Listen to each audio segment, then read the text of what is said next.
Welcome back. Let's go ahead and dive right into how these cells start communicating with each other and why we should care. So first, I'd like to start talking about the T cell itself.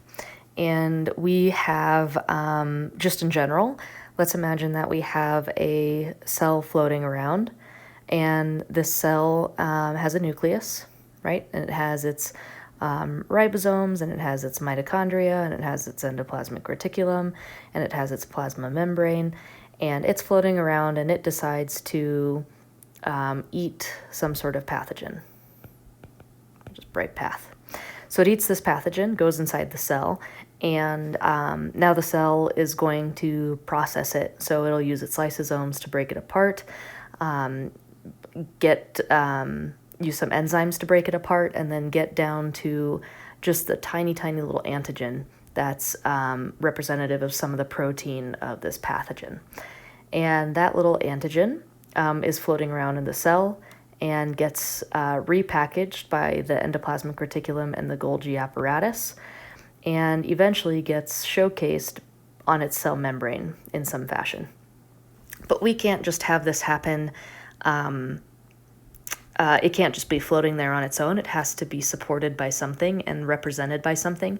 And so that's going to be some type of receptor on the cell surface. So not only do we have to package and manufacture this antigen portion, this little antigen of the pathogen, but we also have to generate some sort of receptor, bring it to the cell surface, and then put that antigen in its little baby arms and present it on the cell surface. And so this whole process is something that we call antigen presentation. And this whole process is called antigen presentation, and we can refer specifically to this cell as an antigen presenting cell, or APC. Okay, so this is just kind of a general thing. Cells can do this. Macrophages are doing this all the time. Natural killer cells can do this as well. So we're just going to generalize all of those for this process as an APC, antigen presenting cell. And now this is super important because now we have to think about what happens with that antigen once it does get presented on that cell surface by some sort of receptor. So we have to think about two things. One, we have to think about making sure that whatever cell wants to read what that antigen is, it has to be able to bind to its receptor, right? So it has to interact with that receptor in a positive way, and it also has to register what that antigen is, okay? And so in order to do that, we have a couple different flavors of those types of receptors. Some of those receptors, if this is my plasma membrane, some of those receptors are going to have just one leg in the plasma membrane, and some of those receptors might have two legs in the plasma membrane. And honestly, actually, let me not draw it like this because that'll be confusing for when we talk about antibodies. So let me draw it like this. We have one leg in the membrane, or we have two legs in the membrane, right? And so the two-leg receptor might hold antigens that are shaped like this, and the one-leg receptor might hold antigens that are shaped like this. Like, who knows? It's just a way of, it's just a molecular composition thing. Like, if this cell is able to produce these types of receptors, great, then it can also showcase these types of antigens. If these ones can make these types of receptors, great, then they can showcase those kind of antigens. Okay, so that's something that we need to understand. The other thing we need to understand are the different types of T cells that are floating around. So we have two main players that we care about. One are the cytotoxic T cells, or they're called CD8 cells. And second, we have T helper cells, or CD4 cells. And, okay, why the two separate names? Well, the T helper cell, or the helper name and the cytotoxic name, tell us what the cell is able to do. And then the CD4 and the CD8 tell us what's on its cell surface. So the T helper cell is going to have an integral membrane protein that is going to be a CD4 protein on its cell membrane. And the cytotoxic T cell is going to have an integral membrane protein that's a CD8 protein. All right, big whoop-de-doo. Why should I care? Well, these integral membrane proteins are going to help stabilize one of these two types of receptors. The CD4 integral membrane protein is going to be able to help support and read receptors that have two legs in the membrane, versus the CD8 cells are going to be able to help support and read receptors that have one leg in the membrane. Okay, if that doesn't make any sense, rewind and do this again, because we're going to keep going. And we can call these CD8 and CD4, these are examples of glycoproteins. Okay, so they're made up of carbon-oxygen backbones, and they still have some nitrogens in them because they're protein, ultimately. And we can call these receptors MHC receptors. And what does MHC stand for? Major histocompatibility complex. What does that ultimately mean? That just means that those receptors are part of a class of family of receptors that have really similar looking structures, except they come in a bunch of different flavors. So some of them are called 1, Roman numeral 1, some of them are called 2, Roman numeral 2, we even have 3, we even have 4, and so on, okay? But for the purposes of this class, we're just going to focus on 1 and 2. And how good these receptors are at doing their job is all going to be dependent on their genetics. Okay, so hopefully this makes sense so far, all right? Now let's talk a little bit about what happens for each of these scenarios. So I'm going to bring these scenarios both back down here. So we have our cytotoxic T cell, wow. Okay, with our little CD8, and also our one-legged receptor. And then we're going to have our T helper cell with our CD4 and our two-legged cell receptor. Okay, so remember cytotoxic cells, their whole game is to, as soon as they register that a cell is infected with something bad, that it's going to go and kill that cell. Versus the T helper cell is going to register what that antigen is, figure out if it's good or bad, and then go and tell B cells and or other cells what to do in order to attack that pathogen. Okay, so we have to understand which one is class 1 and which one is class 2. So the cytotoxic T cells are going to have MHC class 1 receptors, and the T helper cells are going to have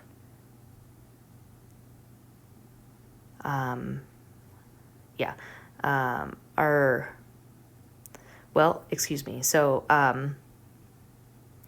I shouldn't say they're going to have the MHC receptors. That are going to only be able to communicate with the MHC1 receptors. The T helper cells are only going to be able to communicate with the MHC2 receptors.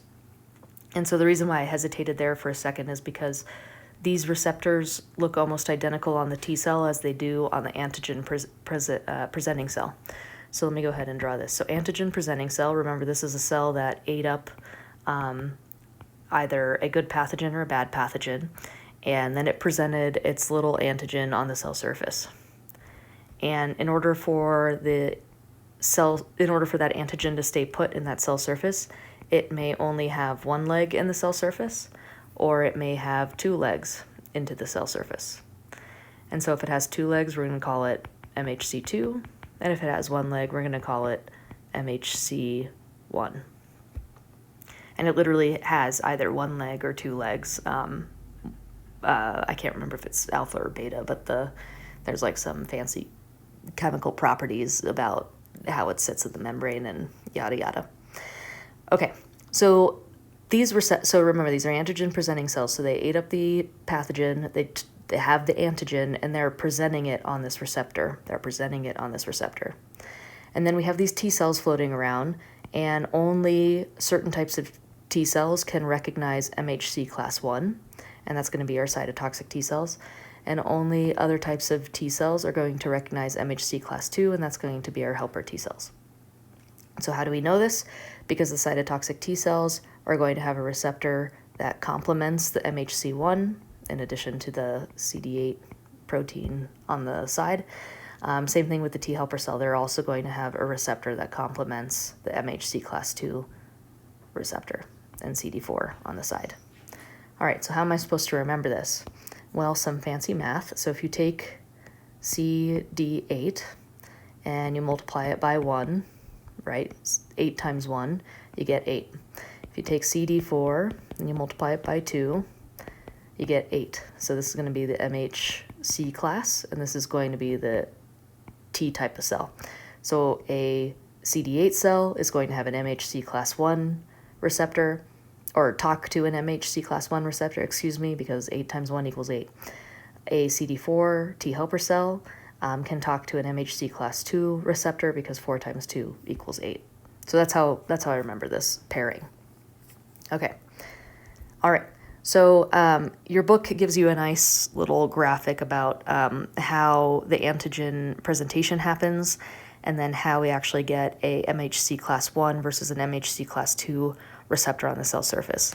I'm going to go ahead and zoom in here just for a second. So here, it looks like there's 2 legs here, but this is supposed to look like this with a little ball here.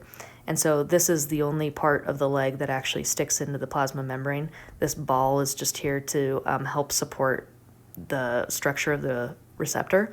So this is going to be an MHC class 1. And then in the following picture, you can see the difference here. We clearly have 2 legs in the plasma membrane. So if these pictures help you understand what's going on for that antigen presentation, then definitely use these as a resource. Okay. So now let's go back to this picture. So big whoop-de-doo, we have the antigen in the receptor, and we're showing it to either a cytotoxic T cell or a T helper cell, and then what happens? So in order for these cells to even communicate with each other, we have to go through some sort of recognition process. So we call this setup antigen recognition. And this is what I was talking about in the previous section, where the T cell says, hey, look, I saw this. What should I do with it? And then the B cell is like, I'm not really sure. What if we did this? And then the T cell says, okay, cool. Yeah, we should definitely do that. And then the B cell responds. So this is kind of the same thing, except we're talking about the antigen presenting cell. And it has either its MHC1 or MHC2 receptor. So I'm just going to simplify it. And then we're going to have our T cell, either a T helper cell or a cytotoxic T cell, and it's going to see this antigen for the first time. And the first step is going to be a direct communication between the two, because we have the one receptor literally bumping up and touching the other receptor and allowing that antigen to come over into that receptor space. So that's going to be the direct communication that happens. Then, after that antigen comes into the T cell's space, we have something called co-stimulation that happens. Stimulation. And this is where the antigen-presenting cell tells the T cell, hey, I ate this. I don't know if it's good or it's bad. And the T cell's like, yeah, I'm not really sure if it's good or it's bad. And then the antigen-presenting cell is like, okay, well, is it actually good or bad? And the T cell's like, oh, yeah, no, it's probably bad. I'll take care of it, or it's fine. Don't worry about it. And then depending on what that interaction brings, we finally get some sort of activation of the T cell. So either the T cell goes and recruits a B cell, or the T cell turns its cytotoxic properties on and kills the pathogen or kills the antigen-presenting cell. Or they go and they recruit other cells to come and help do essentially the same thing. So this is the process that we just went through, is antigen recognition, where the antigen-presenting cell showed us our little antigen to the T cell via direct communication. Then we have this co-stimulation happen back and forth. And then finally, when we know what to do, the T cell gets activated. Okay. So now let's talk about in detail, once something gets activated, what happens to the cytotoxic T cells, when they get activated and what happens to the T helper cells when they get activated.